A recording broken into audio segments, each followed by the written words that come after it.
नमस्ते बच्चों। राष्ट्र की भाषा चैनल पर आप सभी का स्वागत है बच्चों। तो आज की कक्षा में बच्चों हम पढ़ने जा रहे हैं वसंत भाग 3 कक्षा 8 से पाठ 1। तो सबसे पहले जान लेते हैं हम कि क्योंकि ये पहला पाठ है तो इसमें आपको पहले मैं समझाती हूँ कि हम हिंदी के अंतर्गत क्या क्या चीजें पढ़ते हैं। तो जो हमारा हिंदी साहित्य है बच्चों, वो दो भागों में बांटा गया है, गद्य और काव्य। तो काव्य क्या होता है और गद्य क्या होता है? गद्य जो पैराग्राफ जो हम कहानी पढ़ते हैं तो वो गद्य के अंतर्गत आती है। तो गद्य के अंतर्गत जैसे विधाएं, एकांकी, स्मरण, उपन्यास, आलोचना, यात्रा वृत्तांत, तो ये सभी गद्य के अंतर्गत आती है। और काव्य के अंतर्गत जैसे दोहे, छंद, चौपाइयां, ये सब चीजें काव्य के अंतर्गत आती है। तो आज की हमारी जो कविता है ध्वनि, तो ध्वनि भी काव्य के अंतर्गत आती है। जैसे कि ध्वनि का अर्थ होता है आवाज या वॉइस, जिसे आप कहते हैं किसी भी चीज की। तो ये कविता जो है सूर्यकांत त्रिपाठी निराला जी ने लिखी है। तो इन्हें हम निराला के नाम से भी पहचानते हैं। तो चलिए निराला जी के बारे में कुछ जानकारी लेते हैं, उसके बाद हम कविता। तो यहाँ पर मैंने संक्षेप में निराला जी के बारे में लिखा है। तो सूर्यकांत त्रिपाठी निराला, उनका जन्म 1897 में हुआ, ईस्वी में हुआ था। और उनकी जो मृत्यु थी वो 15 अक्टूबर 1961 ईस्वी में हुई थी। कहते हैं इनका जो जन्म था वो वसंत पंचमी के दिन हुआ था, यानी उस दिन जिस दिन हम सरस्वती माता की पूजा करते हैं। तो वसंत का अर्थ होता है वसंत का अर्थ होता है ऋतु, यानी नए जीवन का आगमन या निराशा का अंत और नई दिशा की शुरुआत। तो निराला जी ने हिंदी में, संस्कृत में, बांग्ला में, इन सब भाषाओं में अपनी रचनाएं लिखी हैं बच्चों। और ये एक छायावादी कवि थे। इनकी प्रमुख रचनाएं यहाँ पर लिखी है मैंने, जैसे सरोज स्मृति, राम की शक्ति पूजा, हुकुर, प्रख्यात उपन्यासकार और निबंध। तो ये चीजें हैं इनकी, और भी बहुत सारी हैं। तो निराला जी का जो जीवन था बच्चों, बहुत ही संघर्षपूर्ण था। वे यथार्थ का चित्रण करते थे। यथार्थ यानी जो सामाजिक परिवेश में, यानी समाज में जो घटित हो रहा है उसको प्रस्तुत किया। उनकी जितनी भी कविताएं, कहानी, उन सब में ये चीजें आपको देखने के लिए मिलेंगी। उन्होंने कविता को छंद मुक्त किया, यानी जब हम कविता लिखते हैं तो उसमें छंद, दोहा, चौपाइयों का प्रयोग, लेकिन उनकी जो कविताएं वो छंद और दोहों से, चौपाइयों से मुक्त, यानी उन्होंने स्वतंत्र लिखा। उनका जो आरंभिक काव्य जीवन बाधाओं से भरा हुआ था, यानी उनकी जो शुरुआत थी काव्य लिखने की, उस समय उन्हें बहुत सारी बाधाओं यानी परेशानियों का सामना करना पड़ा। बाद में वे प्रमुख छायावादी कवि के रूप में प्रसिद्ध हुए और बाद में वो निराला जी के नाम से जाने जाने लगे। तो चलिए, तो ये कुछ जानकारी निराला जी के बारे में। तो इस कविता के माध्यम से जो निराला जी हैं वो क्या कहना चाहते हैं, हम मनुष्यों को क्या संदेश देना चाहते हैं। तो जैसा कि ध्वनि का अर्थ है साउंड या वॉइस, तो कविता का उद्देश्य है, इस कविता का उद्देश्य ये है, कवि ने अपनी अंतरात्मा की ध्वनि को मुखारित किया है। यानी जो निराला जी थे उनके मन में जो वसंत ऋतु को देख करके, वसंत ऋतु के द्वारा जो उनके मन में जो भाव थे, जो ध्वनि उठी, साउंड उठा, वो उन्होंने कैसे प्रस्तुत किया है। The poet has put his inner voice into words. कवि जीवन के प्रति आशावादी दृष्टिकोण अपनाते हैं, यानी उन्होंने अपने poet has an optimistic and positive outlook towards life, यानी उन्होंने जो जीवन था उसके प्रति एक पॉजिटिव थिंकिंग रखी, आशावादी, यानी कभी भी हमें जीवन में निराश नहीं होना चाहिए। वे अपने जीवन को खुलकर जीना चाहते हैं और अपने सपने साकार करना चाहते हैं। तो निराला जी उस समय उन्होंने जो जीवन था कैसा भी था, संघर्ष से पूर्ण था, लेकिन उन्होंने उसको एंजॉय खुल करके जिया, परेशानियों का सामना किया और ऊपर उठे। He want to live his life to the fullest and to fulfill his dreams and aspirations. वे एक सामाजिक प्रतिबद्धता से युक्त कवि बनना चाहते थे, यानी he want to be a socially committed poet, यानी उनको सभी जाने और जो उनके जो विचार थे वो सब जगत दुनिया में फैले, ये वो चाहते। तो अब हम इस कविता को पढ़ेंगे। तो कविता जब हम पढ़ते हैं तो गायन या गा करके हमें पढ़ी जानी चाहिए, और जब हम पाठ पढ़ते हैं, लेसन पढ़ते हैं, तो हमें विराम चिन्ह इन सब का ध्यान रखना चाहिए। तो पहले हम कविता पढ़ेंगे इसका, फिर हम इसका अर्थ देखेंगे बच्चों, यानी भावार्थ। तो ध्वनि का अर्थ होता है आवाज, किसी भी चीज की आवाज। अभी न होगा मेरा अंत, अभी अभी ही तो आया है मेरे वन में मृदुल बसंत, अभी न होगा मेरा अंत। हरे हरे ये पात, डालियां कलियां कोमल गात, मैं ही अपना स्वप्न मृदुल कर फेरूंगा नेत्रित कलियों पर। जगा एक प्रत्यूष मनोहर, पुष्प पुष्प से तंद्रालस, लालसा खींच लूंगा मैं अपने नव जीवन का अमृत, सहर्ष सींच दूंगा मैं। द्वार दिखा दूंगा फिर उनको, है मेरे वे जहां अनंत, अभी न होगा मेरा अंत। तो एक बार फिर से दोहराते हैं। अभी न होगा मेरा अंत, अभी अभी ही तो आया है मेरे वन में मृदुल बसंत, अभी न होगा मेरा अंत। हरे हरे ये पात, डालियां कलियां कोमल गात, मैं ही अपना स्वप्न मृदुल कर फेरूंगा निंद्रित कलियों पर। जगा एक प्रत्यूष मनोहर, पुष्प पुष्प से तंद्रालस, लालसा खींच लूंगा मैं अपने नव जीवन का अमृत, सहर्ष सींच दूंगा मैं।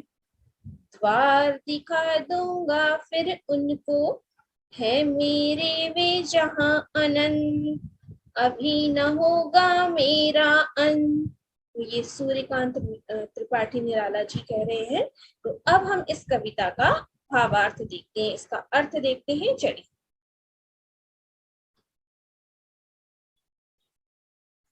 अभी न होगा मेरा अंत, अभी अभी ही तो आया है मेरे वन में मृदुल बसंत, अभी न होगा मेरा अंत, यानी अंत का अर्थ होता है बच्चों समाप्त, एंड होना। मृदुल का अर्थ होता है कोमल या सॉफ्ट, जिसे आप कहते हैं। और वसंत स्प्रिंग सीजन या वसंत ऋतु है, ये सीजन। इंग्लिश में आप 4 ऋतुएं ही पढ़ते हैं, लेकिन हिंदी में हम 6 ऋतुओं को देखते हैं। तो वसंत जो जब ऋतु आती है तो वर्षा, पेड़ों पे फूल खिलने लगते हैं, पक्षी चहचहाने लगते हैं, पेड़ों की जो नई नई कोमल डालियां आने लगती हैं, और नए फल आने के लिए फूल खिलने लगते हैं कोमल। तो ये सब बसंत ऋतु में होता है। तो अब इन 4 पंक्तियों में कवि क्या कहना चाहते हैं, तो इसका भावार्थ है।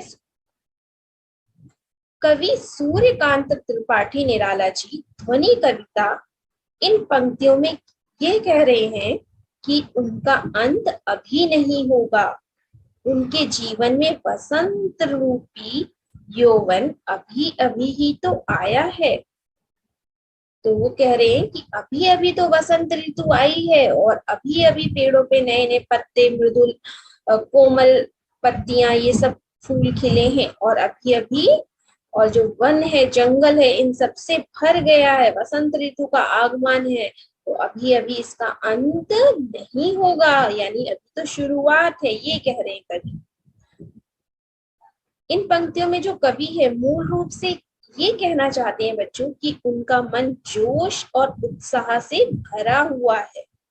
जब तक वे अपने लक्ष्य को पा नहीं लेते वो हार नहीं मानेंगे। तो उनकी जो कविताएं होती है, निराला जी की कविता, उसमें जो अर्थ दिखता है उसके अलावा और एक अर्थ जो हमारे जीवन से जुड़ा हुआ होता है। तो इसके माध्यम से यही कह रहे हैं कि वो जीवन में उत्साह और जोश से भरा हुआ हूँ और जब तक मैं अपने लक्ष्य को पा नहीं लूंगा तब तक वह हार नहीं मानेंगे बच्चों। तो देखते हैं दूसरी पंक्ति। हरे हरे ये पात, डालियां कलियां कोमल गात, मैं ही अपना स्वप्न मृदुल कर फेरूंगा निंद्रित कलियों पर, जगा एक प्रत्यूष मनोहर।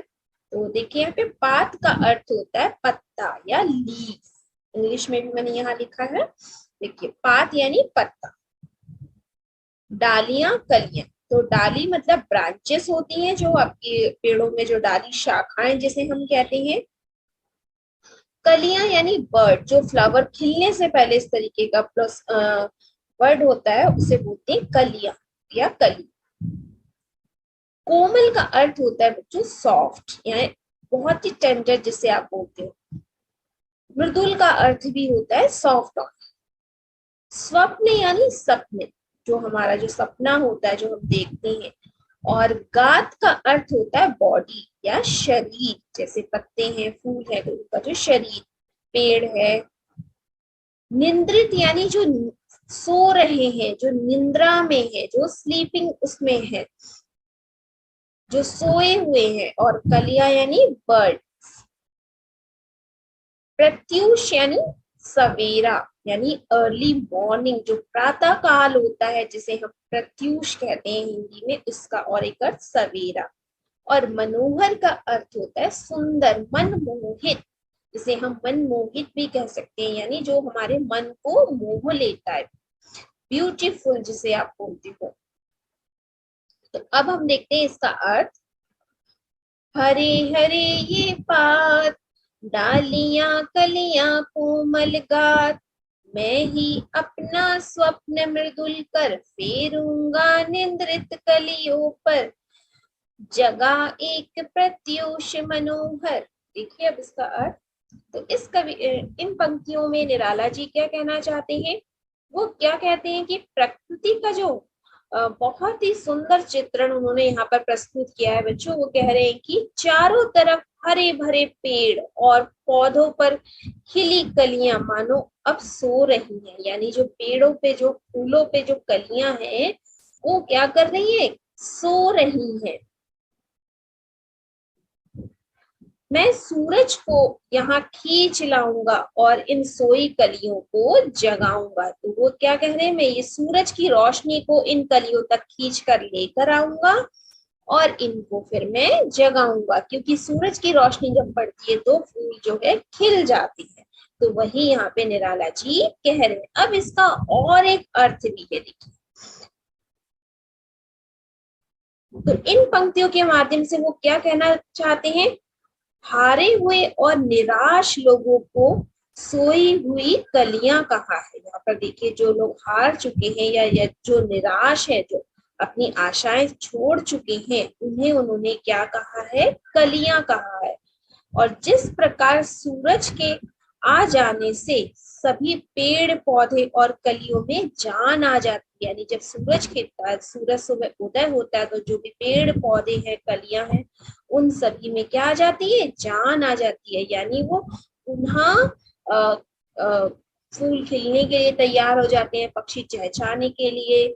यानी सुबह नई ताजा किरण के साथ वो भी ताजा हो जाते हैं। तो कह रहे हैं जो सूरज की कलियां हैं उनसे पेड़ पौधे कलियों में नई जान आ जाती है। ठीक उसी प्रकार निराला जी कह रहे हैं कि जो अपनी प्रेरणा रूपी सूर्य से निराश लोगों के मन में उत्साह और उल्लास भरना चाहते हैं, यानी सूर्य की किरणों के माध्यम से वो जो लोग निराश हो गए हैं, जो जिनका उल्लास जो है कम हो गया है, यानी होपलेस हो गए हैं, उनमें वो नई चेतना भरना चाहते हैं, यानी सूरज की किरणों के माध्यम से।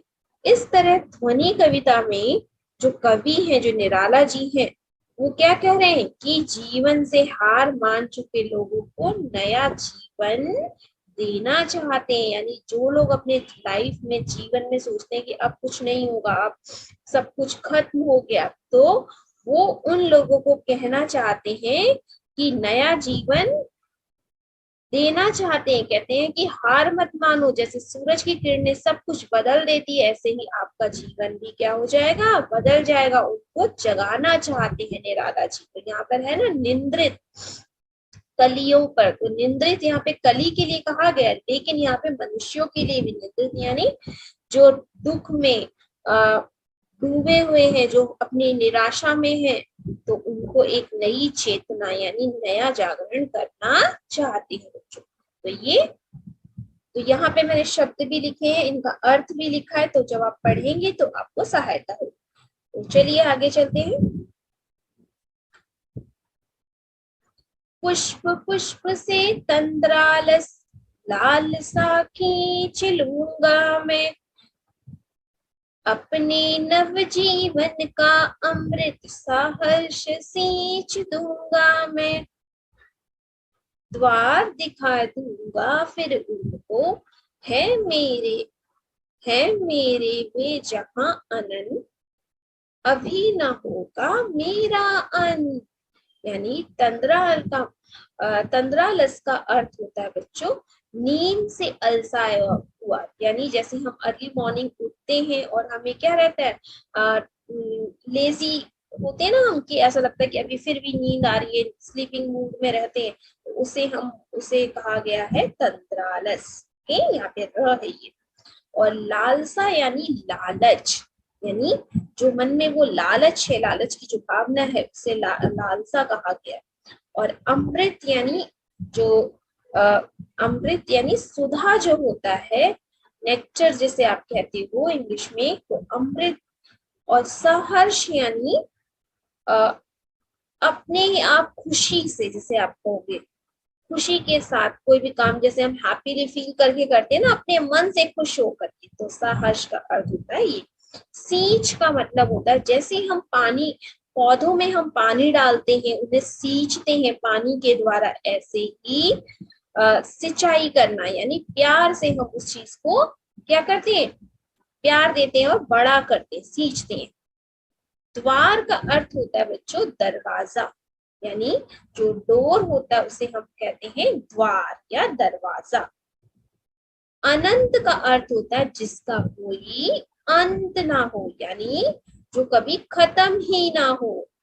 जैसे आसमान है तो विस्तार है, उसका कोई सीमा ही नहीं है, अनंत है। तो ऐसी अनंत यानी जिसका कभी अंत ना हो। तो देखते हैं अब इसका भावार्थ देखते हैं। यहाँ पे शब्द अर्थ भी लिखे हुए हैं। पुष्प पुष्प से तंद्रालस लालसा खींच लूंगा मैं, अपने नव जीवन का अमृत सा हर्ष सींच दूंगा मैं, द्वार दिखा दूंगा फिर उनको, है मेरी भी जहां अनंत, अभी न होगा मेरा अंत।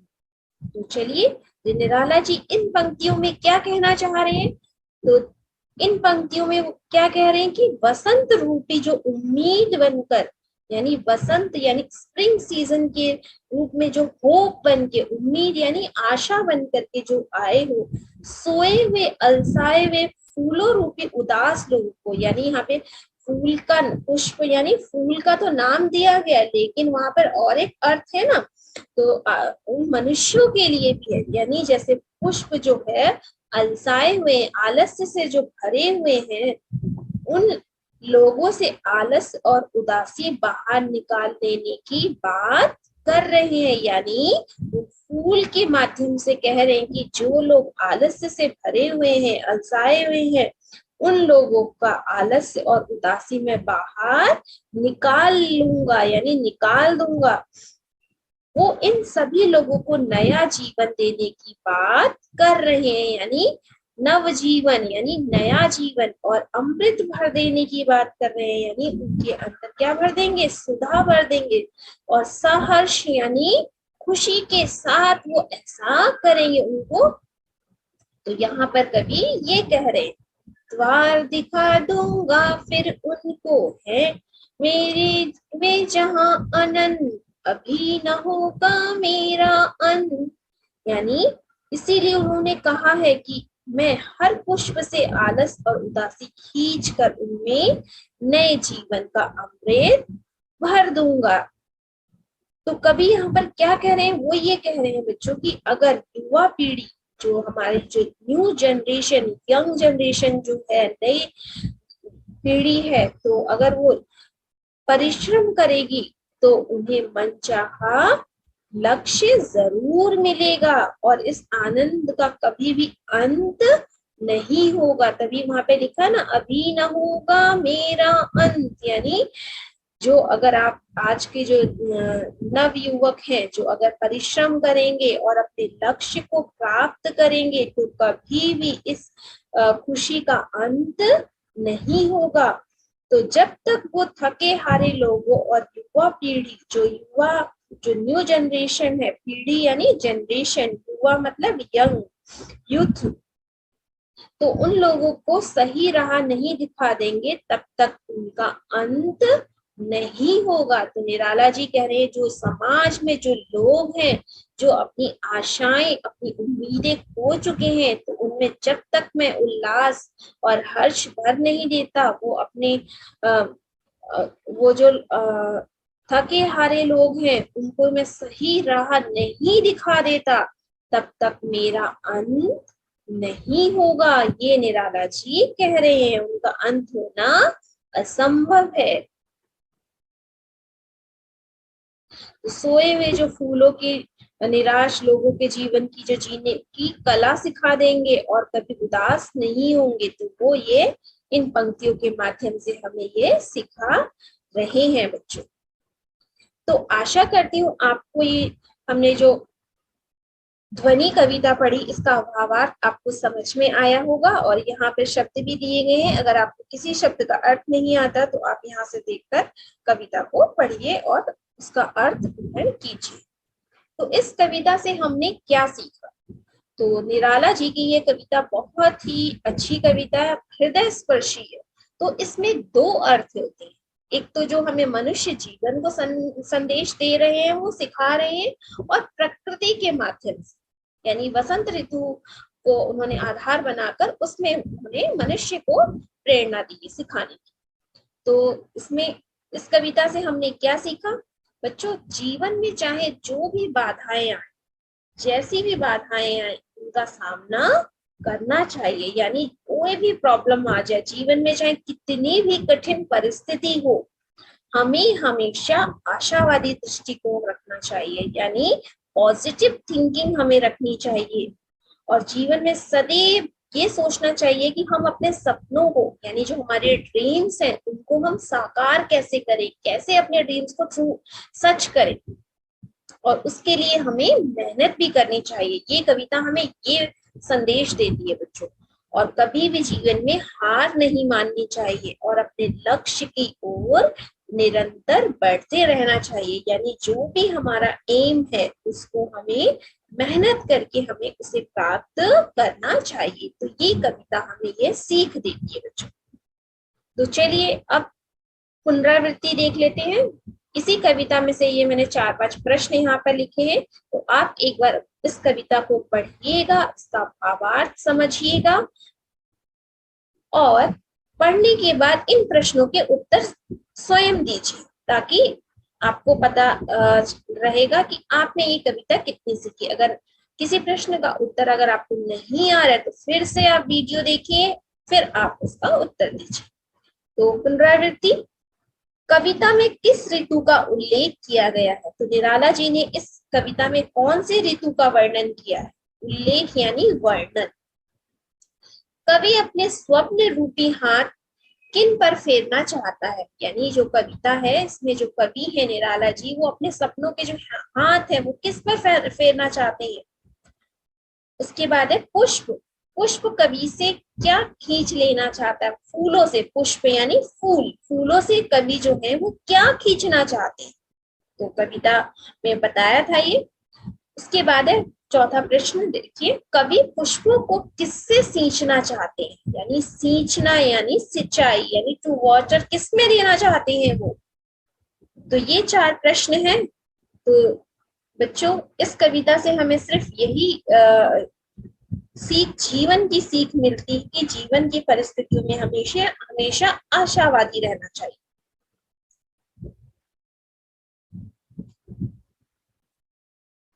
तो बच्चों, आशा करती हूँ आज की कविता में जो हमने पढ़ा वो आपको अच्छा लगा होगा और समझ में आया होगा। अगर आपको अच्छा लगा तो मेरे चैनल को लाइक कीजिए, सब्सक्राइब कीजिए। फिर मिलेंगे जल्दी अगली वीडियो के साथ, तब तक के लिए धन्यवाद।